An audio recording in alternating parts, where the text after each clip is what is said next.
What's up, everybody? Here with Limitless Hoops. A whole bunch of new books came in, so I'm stacked to the brim with them. Can't wait for our party on September 11th. You should be getting a text from Coach Calais or an email letting you and your parents know about the party. Let's pack this thing. Let's have some fun. You guys have earned some coins out there. Jake Aaron's just earned a coin, right? Is that how you say his last name?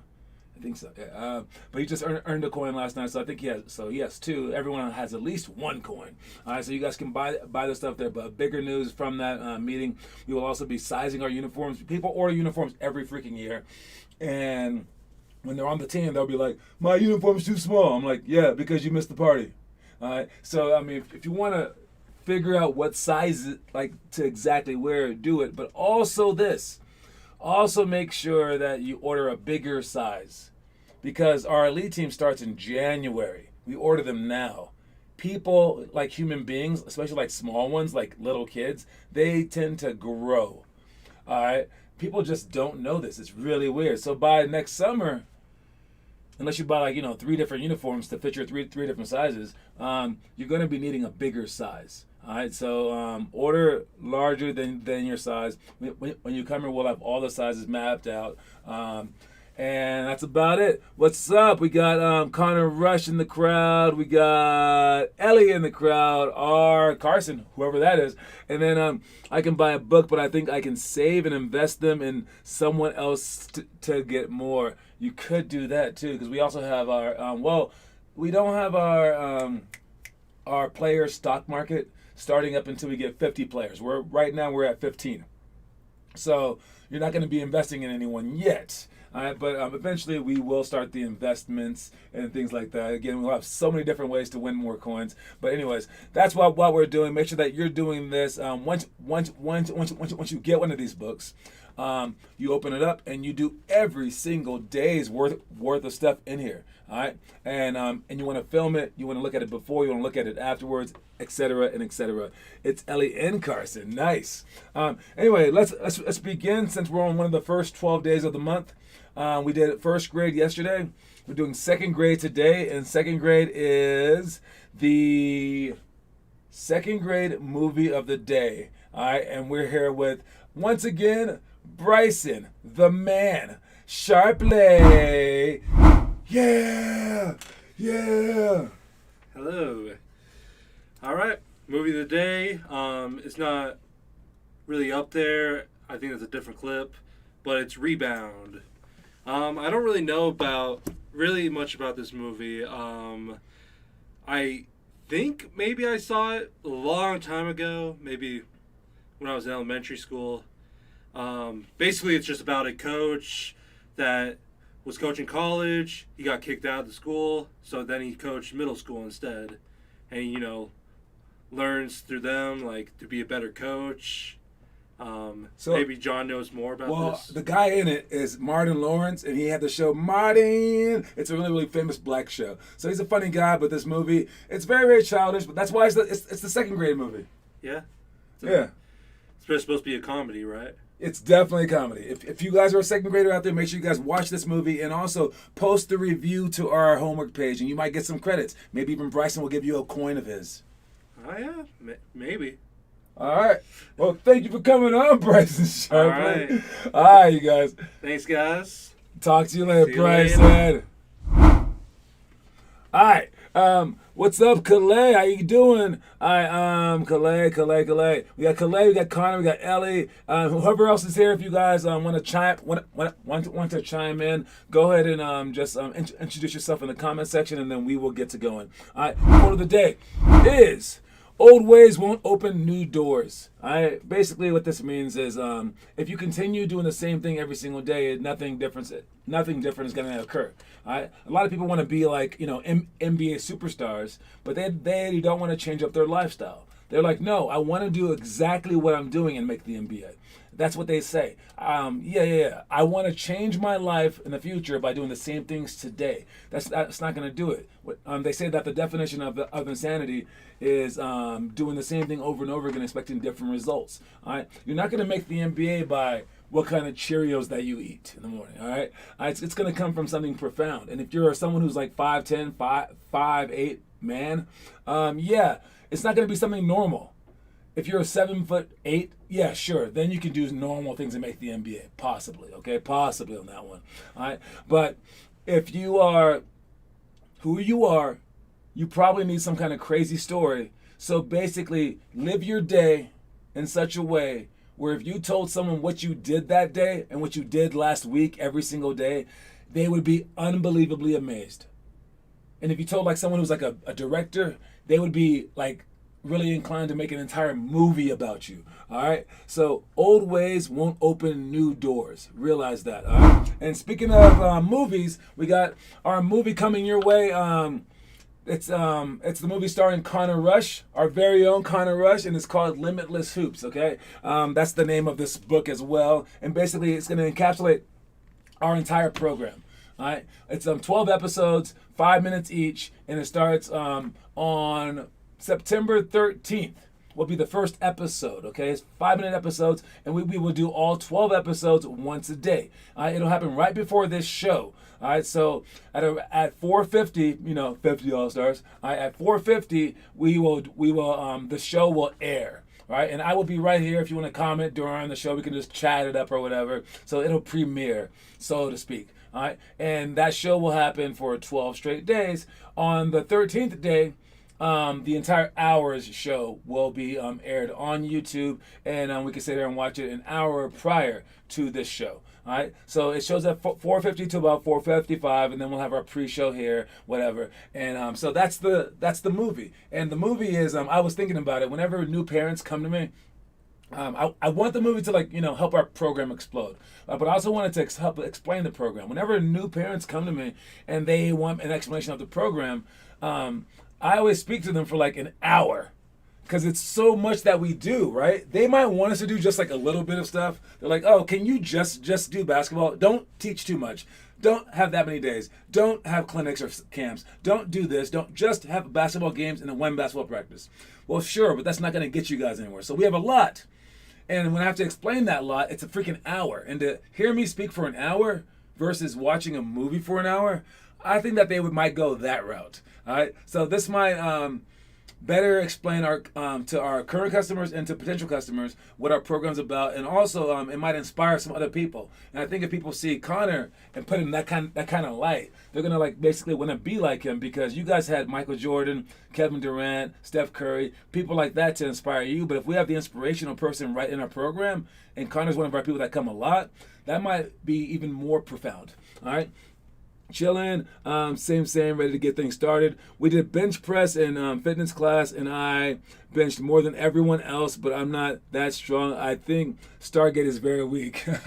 And I remember at Jefferson Academy, the number one bench press person in class, I wasn't going to school there, I was just like coaching there, was this 95-pound girl. But she's a gymnast, but she beat every guy in bench press in 8th grade. It's kind of funny. All right, moving on, we have our elementary school drills. All right, for elementary, we got the overhead board passes. All right, those are where you just take the ball, you go like this, throw it off the backboard. You should be standing parallel on the free throw line. All right, if you're a small kid, you can get way closer. If you're bigger, you can take a step or two back, but that's a pretty good length, because if you can throw that pass, that basically means that you can throw the ball across the court. If you can throw the ball across the court accurately and quickly, that means that they basically can't play in help side. If they play in help side, you make them pay. Right? And if you can do both, if they don't play in help side, you make them pay by driving, and if they do play in help side, you make them pay by passing. You can do both those things. Then basically the defense always loses. All right, and you want to put the defense in position where they always lose. All right, so get your arms, your little tricep stronger, and learn to throw the ball. And you want to step and throw at the same exact time. So it's a timing issue. It's a coordination issue. Okay, and being able to throw the ball strong enough like that is a crucial element of basketball. Until then, people can just trap you on pick and roll situations and just rotate fast and just leave the opposite person wide open. People can press you and they know that you can't throw the ball long. People can play overextended help side to really crowd the court so that you can't do anything. The moment that you can make an overhead pass is the moment that you start to become a real basketball player. Drive left, drive right, pass high, pass low. All right. For this drill right here, what we do is we have a player right here, let's say, with the ball in their hand. We got another player right here. All right, and they're gonna shoot the shot. Then we have people in a straight line, whatever, to go next. All right, now this person is gonna either drive right or drive right or drive left.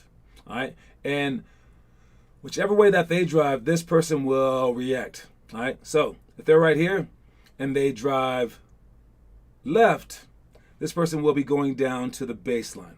All right, so it's drive left, drive right, pass high, pass low. All right, and if they drive to the baseline, and this is the person right here in the corner has their hands right here, it's just going to be a normal pass, left-handed pass like that. But if this person has their hands out, like out to the side, like that, then you want to jump out of bounds, take 2 steps, fly out of bounds, and then throw that pass. So you're kind of like making the reaction. All right. Next one is if he goes middle. If he goes toward the middle right here, same exact thing, except if he has his hands like this, ready for the pass, it will be a direct right hand pass like that. Or he'll have his hands up. All right. If he has his hands up, he'll get here in the middle, all the way to the middle, and then do a jump pass. All right. And why we do these different options, it's not so you can ask for the ball in 2 different ways if you're on offense. No, you ask for the ball right here. Okay. This is if the options that you're giving him, the signs that you're giving him to either do that jump stop, throw ahead, or the regular pass, or the run out of bounds pass versus the regular pass, is you're giving him the options that the defense might be giving him, because the defense can't guard him 2 different ways. So either the defense's hands are there or the defense's hands aren't there. All right, and we're trying to get them to discern between those 2 things. All right, so you don't want to throw the ball into the defense's hands, because deflections are a huge tool for the defense, and they help the defense out immensely. And as for the offense, deflections get you out of your flow. All right, so you don't want to be taken out of your flow like that. So you have to be able to react fast enough to either throw a regular pass or a high arcing pass like that. And then for the shot, we're just getting shots up during this drill. All right, we did. Let me see, but I don't have the record. Record is 315. 315 is very high. How much did I bench press? Man, in college, I think my highest bench press, I forget, at least 90 or 180. That probably, oh man, I think it was less than 315. That's a lot for a high school kid. That's a ton. Let's go with the next thing we got is we have on-ball defense. All right, when you're guarding the ball, you don't want to just play like straight, but you also don't want to shade them in one direction too much. All right, unless it's like an absurd thing where you have no chance and like you're just trying to do something, whatever. You're not forcing them one way or the other, but you are shading them one way or the other. You want to move your feet slightly to this side, slightly to that side. You want to angle yourself slightly this way or slightly that way, so that if they try to go over your top foot, they basically will like trip. All right. With your inside hand, you want to be reaching for the ball. With your outside hand, you want to be like this with your outside hand, tracing the ball. All right. So with your inside hand, you're reaching for the ball, just making them uncomfortable. With your outside hand, you're like that. If they switch sides from here to there, then you switch sides with your hands. All right. Sorry about the camera. There's not that much motion in this thing. All right. So on-ball defense, you also want to be an arm's length away. And your main goal is when they drive that way, you want to move that foot. When they drive that way, you want to move this foot first. You want to move the foot in the direction that they're going first, and you want to move it laterally so that you can cut them off. Your main objective when you're playing defense is not to steal the ball. It's not to get a block. It's just to change their direction and not allow them inside the key. And if you can do that, let them play offense forever. They just don't get in the key, and that's why in California, at least, or in other states, they have a shot clock, and it really stops the people. But even here in Colorado, where we don't have a shot clock, you can still do this so much so that it'll frustrate them, because kids aren't that patient. All right, kids are not patient at all. They will want to score with the first, second, maybe third pass. So if you can stop them, just stop them. They will get impatient, and they will shoot a bad shot over your hand, and that's how you do on-ball defense. All right, if they make it or miss it, who cares? What do we have here? Bro, Sam Calais, I can bench my body weight 123. That's pretty good. I can easily bench your body weight. I probably can't bench my body weight anymore. Maybe I could. Hopefully I could. All right. Ball jump and face cut. All right. For this drill, we have 2 cones. I've never used the cones before. All right. So we have 2 cones right here and right there. All right. Put them out a little bit. All right. And then we'll have a person here at half court with the ball. All right. Then we have a person there and a person right here. All right. So what this guy is going to do, he's going to come up and pass the ball either this way or pass it that way. All right. As soon as he passes, there is now a race. All right. And the race is to get to this spot on the inside of this cone. I'll make the cones even further up. All right. So if he passed that way, he wants to sprint inside here, and this person wants to sprint right there. All right. And what the goal is to realize that this is the entire race for defense. It's either you face cut him and you win, or he jumps to the ball in time and then he wins. All right, and then you're going down in front of him. That's what you want to do. So that's the race that we do. As he crosses half court, he must pick a side and then immediately sprint. And if we do this offensively or defensively, all right, it's going to be a pretty easy play. Why? Because people aren't thinking about this race. During this drill, it's going to be hard because the person's waiting for you, right? During the game, if you honestly pass the ball to the other wing and sprint in front of someone, if you're not like a college player, you're doing that stuff in high school, you will get in front of them probably like 90% of the time. And if you're on defense and you truly try to prevent the face cut from happening and you jump as fast as you can as soon as he makes that pass, you're probably going to get in front of them 90% of the time because no one is doing that race, yet everyone benefits from being on either side of that, on either side of winning that race. All right, so make sure that we face cut and ball cut. This is the drill that we practice that on. All right, last 2, we got the Kobe post. All right, for the Kobe post move, again, we just go, I guess I can show you this one. For the Kobe post, we have, it's a post move that Kobe Bryant was taught by Hakeem Olajuwon. All right, and let's check it out real quick. He's right there, and we're gonna go turn and run to the middle. All right, that's Bennett as a 7th grader guarding me. Turn and run to the middle is like that, but this is the play that we aren't gonna do that play. All right, we're gonna turn and run, and we're gonna stop on the lane line. All right, and bounce. Then from right there, we're gonna pivot back, but we're not just gonna pivot. We're gonna jump pivot. All right, not just pivot back, because if I pivoted back and I turn, that is a travel. All right. So I'm probably saying the same exact words in this video. I should just let the video play out loud. But watch, I'm going to jump and turn this time. And now I can go either way. If I can go either way, I can fool the defender by shimmying both ways.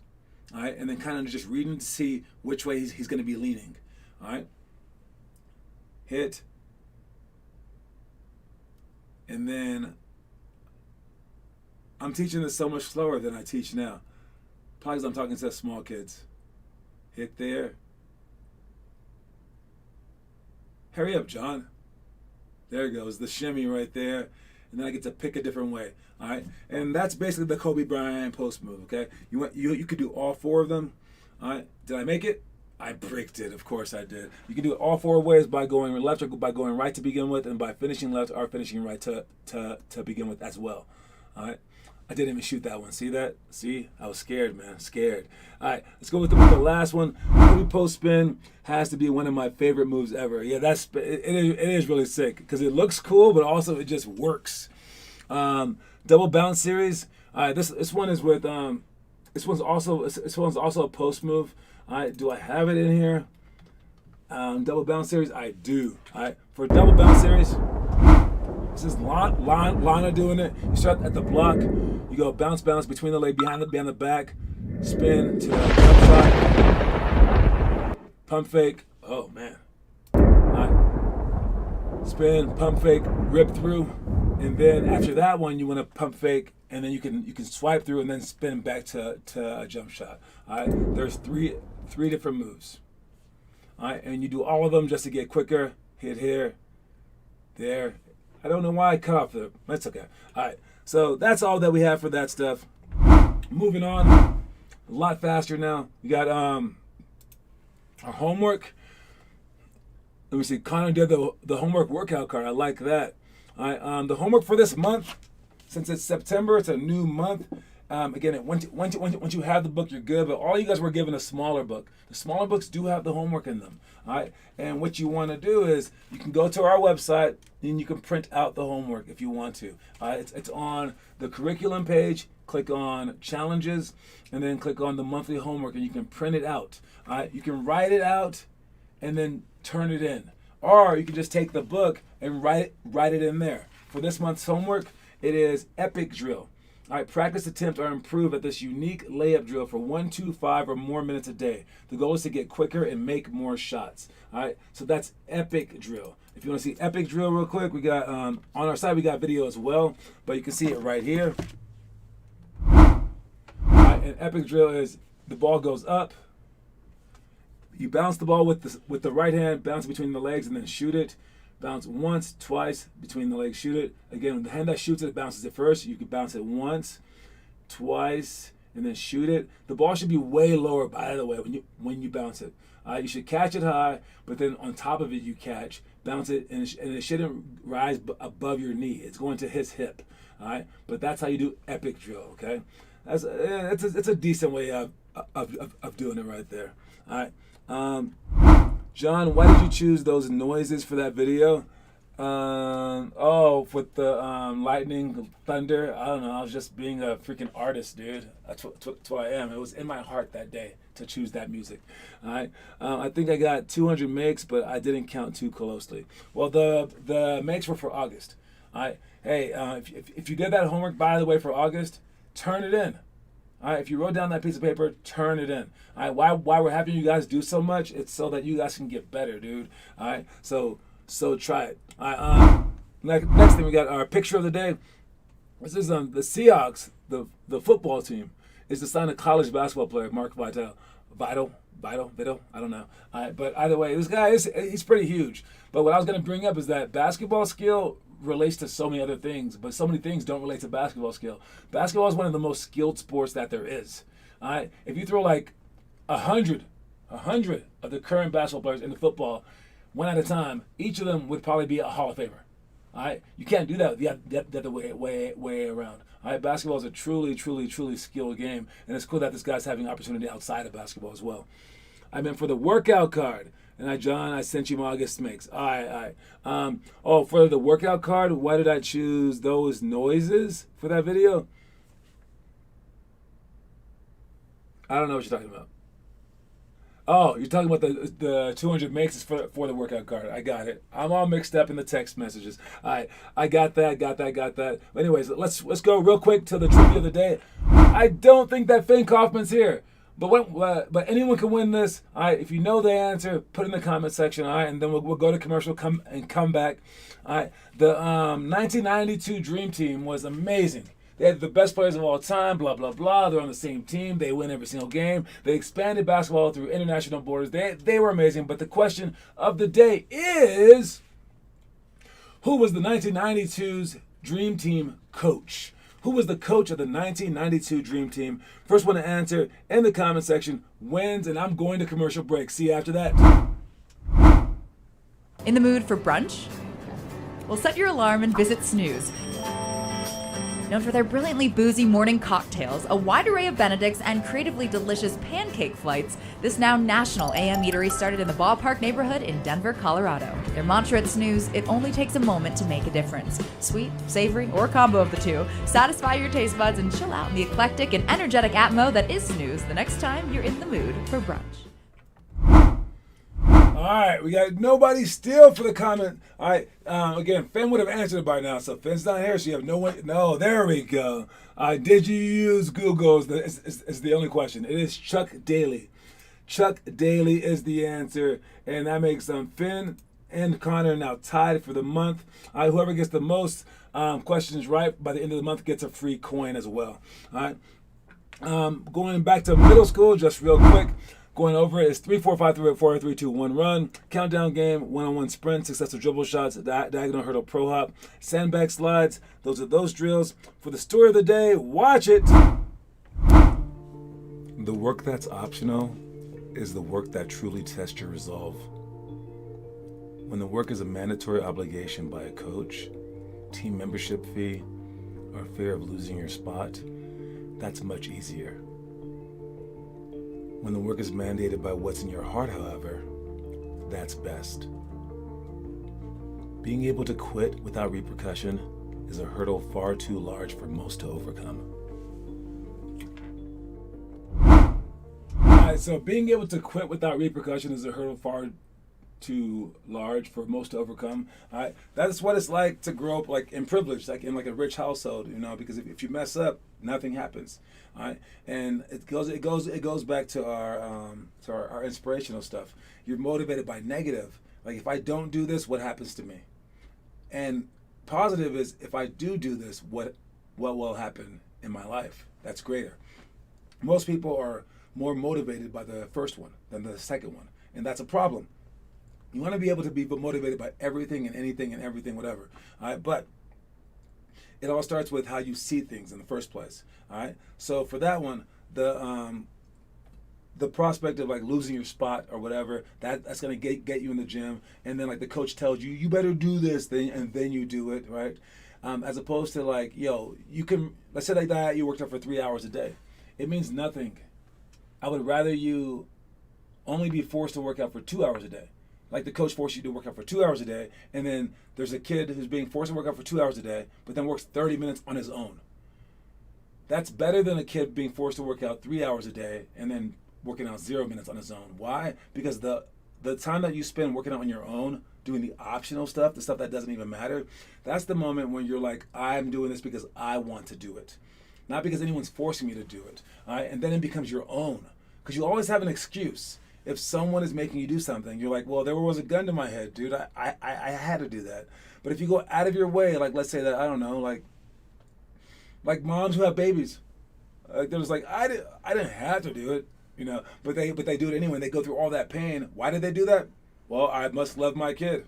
And that's why parents' love for their kid is like higher than anything ever, right? Because, you know, it was an optional thing that they didn't take the option on. They went ahead and went through like the hard thing to do, and they did that. And when you guys work on the hard things to do, like literally like being in a gym, timing yourself for sprints, dude, that's gonna weigh so much more. You're not just gonna let someone just jack the ball from you during a game. All right, so do the optional stuff. Do the stuff that doesn't really that isn't mandated, and then you're gonna be way better at like basketball and way better at life as well. All right, last one.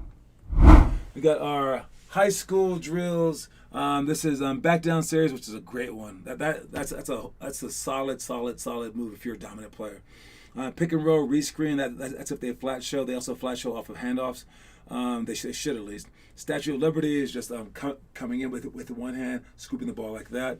2-ball catch layups, dribbling in, dribble extra, catch one ball while you score the other one. It's a coordination drill. Dowel jumps. That's when we put the stick on the ground, you can either jump to the side, or front, or switch. You have to listen to the coach and be coordinated among your feet and your mind. The last one is peekaboo shots. For peekaboo shots, you come in off a down screen on the post. If they follow you, you curl. If they hit the screen, you go straight out. If they go over the top, you flare to the corner. And knowing the difference between that while running and being fast, but also like slowing down right before you're gonna go, but peeking over your shoulder, and then sprinting either diagonally back or sprinting around that screen or sprinting straight out. That will get you open in ways that nothing else ever could. So basically, whatever the defense does, the defense is wrong. So it's peekaboo shots. All right, those are all the drills for the day. Here's our quote of the day. Old ways won't open new doors. All right, and then just a real quick breakdown of all the movies that you can watch this month that you should be watching and posting a review on it. All right, is the pistol, the birth of a legend. Rebound with Martin, 2nd grade. 3rd grade is $1 Million Arm. 4th grade is Rocky 3. 5th grade is Remember the Titans. 6th grade is Seabiscuit. 7th grade is The Replacements. 8th grade is Mr. 3000. 9th grade is The Legend of Bagger Vance. 10th grade, Raging Bull. 11th grade, Rebound. Another movie called Rebound, but this one's the Legend of Earl the Goat Manigault. And 12th grade is Sunset Park. Watch your age-appropriate movie. Do a little synopsis on it online, and you might get a coin. Okay, I'm watching through all the homework homework section stuff. I will also be giving random coins away, but all of our coaches are as well. All right, Snooze should let 50 All-Stars make reservations. They really should, dude. Screw Snooze. We're gonna go somewhere else. Anyway, that's my time. Don't forget about our party. Don't forget to post homework. Okay, we will slowly get you into this, and I promise you guys, if you guys go for those coins with a huge effort, you're gonna pay for it you're gonna get paid for it because your basketball ability will skyrocket. Anyways, guys, that's my time. I will see y'all tomorrow, and keep working, keep working, keep working. All right, everybody. Talk to y'all later. Peace.